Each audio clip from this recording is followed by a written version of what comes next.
ዛሬ ለምን እርጥብ አንበላ? የሚገርም ሐሳብ። ባክ ዛሬ ምንም ብር የለኝም። እኔም ደግሞ 50 ብር ብቻ ነው ያለኝ። ዘሲም ያው እኔም 50 ብር ብቻ ነው ያለኝ። ግን ምን ለምን ወንድምሽን አትቀበይም?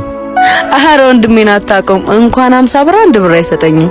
ለምን እንደውም አሳይመንት ምናምን ብለሽ አትቀበይም? ይሰጠኝ አይመስለኝም። ግን እሺ እንሞክር። በቃ እኔ ብር 1001 1002 1003 አንቺ በቃ ቦዲ ቢልደር ለመሆን ወሰንሽ ማለት ነው። ምን ታረጋዋለህ? ደሞ ሰፈር ውስጥ ለሰው አንዴ ደበደብሽ አሉ። አንዱን ባይሴፕስ አንዱ ትራይሴፕስ ነው ያደረኩት።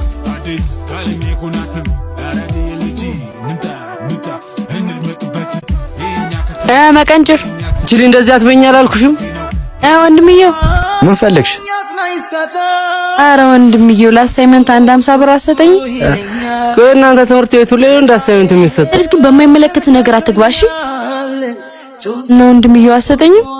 አረ አይተሻል አይደል? እንዳውን ወጥቶት ደሞ ገና የመጀመሪያ ነው። አንድ ብር አልሰሩ። እሺ በቃ የኔ ወንድም እና አሳይመንቱን ነገር እንዴት ልታረጊ ነው?